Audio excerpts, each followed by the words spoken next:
Medicines की क्या preparation किस तरह हो रही होती है, बनती किस तरह है, इसमें किस किस्म के स्कैम्स होते हैं, दवाइयों में किस तरह के स्कैम्स हम जो आम कम्युनिटी को नहीं पता, लेमैन को नहीं पता, और किस किस्म के स्कैम्स फील्ड के अंदर हो रहे होते हैं। देखिए, मैं आपको एक बड़ी अजीब बात बताता हूँ। हम्म, हम ना इस वक्त एक झूठ की दुनिया में रह रहे हैं, हम्म, मार्केटिंग की दुनिया में। हम्म, हर वो चीज़ जो कि वो नहीं है वो बना के पेश की जाती है। मैं एक दफ़ा एक हर्बल कंपनी में काम कर रहा था और वो बहुत अच्छी प्रोडक्ट्स बना रहे थे, बहुत कमाल की प्रोडक्ट्स बना रहे थे, लेकिन उनकी मार्केटिंग टीम जो है ना, वो इतनी अच्छी नहीं थी, इतना अच्छा काम नहीं कर रही थी। तो वो उन चीज़ों को बहुत अच्छे तरीके से बेच नहीं पा रहे थे। हम्म, उसके मुकाबले में एक और कंपनी, जो कि आप ये समझें कि सोने के मुकाबले में लोहा बना रही थी, लेकिन उनकी मार्केटिंग टीम बहुत अच्छी थी। वो इतने अच्छे तरीके से उसकी मार्केटिंग कर रहे थे, या मैं आसान अल्फाज में कहूँ कि इतने अच्छे तरीके से झूठ बोल रहे थे कि उनकी चीज़ें बड़ी अच्छी बिक रही थी। तो हमारे वहाँ पे बहुत ज़्यादा ये प्रॉब्लम था, और ये पूरी दुनिया में होता है। मिसाल के तौर पे मैं आपको एक मिसाल दूँ कि स्टैटिन्स हम बहुत ज़्यादा इस्तेमाल करते हैं ब्लड प्रेशर के लिए। जिसको भी ब्लड प्रेशर हो जाता है ना, तो डॉक्टर करता है कि इसका कोलेस्ट्रॉल ज़्यादा है, लिहाजा इसको स्टैटिन्स दें, उससे कोलेस्ट्रॉल कम होगा। स्टैटिन्स का जो मर्ज़ वजूद में आना है वो एक झूठा है। अभी इस पे बहुत ज़्यादा रिसर्च हुई है। शुरू से ही जो स्टैटिन्स हैं वो इतना ज़्यादा इफ़ेक्टिव नहीं है कोलेस्ट्रॉल कम करने में, या ब्लड प्रेशर को कम करने में, या ज़िंदगी बचाने में। ये तो रिसर्च ने साबित किया है कि जितने लोग स्टैटिन खा के मारे हैं, उतने लोग स्टैटिन के बगैर भी मरे हैं। तो फिर स्टैटिन खाने का क्या फ़ायदा है? लेकिन बहुत ज़्यादा हर वो बंदा जिसको ब्लड प्रेशर है, वो स्टैटिन खा रहा है। अगर उसकी एज 40 से ज़्यादा है, तो कंपल्सरी कर दिया गया है, उसका जो नुस्खा है जिसको हम प्रेस्क्रिप्शन कहते हैं, उसमें जो एक ड्रग रिजीम होती है कि ये 3, 4, 5 मेडिसिन इसने लेनी है। हमारे यहाँ इसलिए मैंने ये 3, 4, 5 कहा कि हमारे यहाँ कम से कम 5 मेडिसिन दी जाती हैं। बिकॉज हालाँकि इसकी कोई वजह नहीं है, आप 2 दें, 3 दें, 8 मेडिसिन, 12 मेडिसिन दी जाती हैं।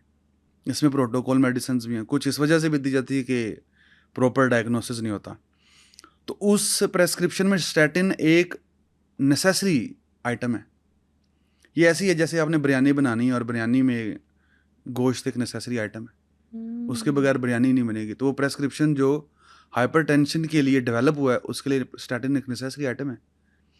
लेकिन अभी रिसेंट रिसर्च ये कहती है कि स्टैटिन दें या ना दें, फ़र्क नहीं पड़ रहा। तो हम एक ऐसी दुनिया में रह रहे हैं जहाँ पे 90% 85% झूठ है, और हम वो झूठ बेच भी रहे हैं, हम और उस झूठ खा भी रहे हैं, और झूठ के चक्कर में आ भी रहे हैं।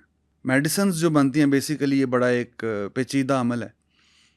कोई 10 साल इसकी रिसर्च पे लगते हैं कम अज़ कम। अगर हम 2019 से पीछे जाएं, 2019 के बाद तो बहुत ज़्यादा ये प्रोसेस एक्सपीडाइट हो गया।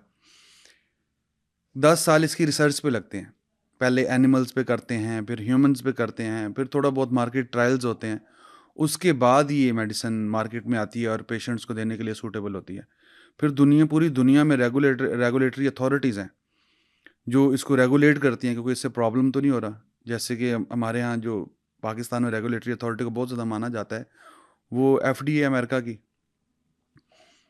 हम उसको कंसिडर करते हैं कि उसने आया इस ड्रग को अप्रूवल दी हुई है या नहीं दी हुई, लेकिन वो वहाँ से अप्रूवल हो जाती है, लेकिन पाकिस्तान में वो मेडिसिन जो है वो इतनी ज़्यादा नहीं चल रही होती, या उसके बहुत ज़्यादा प्रॉब्लम्स आ रहे होते हैं। हमारे यहाँ डाइट के बहुत ज़्यादा इश्यूज़ हैं, हम हर चीज़ ही खा रहे हैं और चीज़ें भी खालिश नहीं हैं, उसकी वजह से प्रॉब्लम होते हैं। लेकिन क्योंकि वो वहाँ से अप्रूव होके आई है, तो हम वो खाते हैं, और हमारे जो प्रैक्टिशनर है उसको धड़ाधड़ लिखते भी हैं। वो जब मार्केट में आती है तो उसके बाद भी उस पर चेक रखा जाता है कि इसकी वजह से कोई प्रॉब्लम तो नहीं हो रहा। मिसाल के तौर पे रिसेंटली बहुत सारी मेडिसिन जो हैं वो बंद हुई हैं, और बहुत सारी मेडिसिन जो हैं उन पे चेक लगा है कि इसको आपने इस तरह इस्तेमाल नहीं करना, इस तरह इस्तेमाल करना है। तो मिसाल के तौर पर अभी ये पिछले साल में एक हमारे हॉस्पिटल्स में रेगुलर प्रैक्टिस थी कि आप रिंगर लैक्टेट के साथ आप मल्टीविटामिन्स लगाएं। पेशेंट अगर कोई बहुत ज़्यादा वीक है या उसको बहुत ज़्यादा माल न्यूट्रिशन है, तो उसको आप दें ये साथ। तो अभी रिसेंटली उन्होंने कहा कि आपने रिंगर लैक्टेट के साथ नहीं देना, इसकी वजह से प्रॉब्लम हो रहे हैं। तो ये तो बड़े अरसे से, कोई 40-50 साल से प्रैक्टिस चल रही है, और हमें अभी पता चला है। हो सकता है कि बाहर के मुल्कों में ये रेगुलेशन बहुत पुरानी चल रही हो। फिर इसके अलावा बहुत सारी ऐसी मेडिसिन हैं जो उन्होंने कॉन्ट्रा इंडिकेटेड की हुई हैं, लेकिन पाकिस्तान में चल रही हैं। बहुत ख़तरनाक मेडिसिन हैं।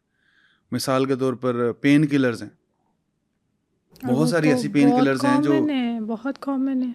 आप बहुत ज़्यादा कॉन्ट्रा इंडिकेटेड है। पाकिस्तान में लोग अशरों से खा रहे हैं और खाते जा रहे हैं, जब तक वो डिसीज़ नहीं होते, खाते रहते हैं। जो मेडिसिन बनाई जाती है, ये तो एक केमिकल है। हमारी बॉडी 2 चीज़ें इस वक़्त कंज़्यूम कर रही है। एक वो चीज़ कंज़्यूम कर रही है जो हमारी बॉडी की ज़रूरत है, जिसको हम न्यूट्रिशन कहते हैं।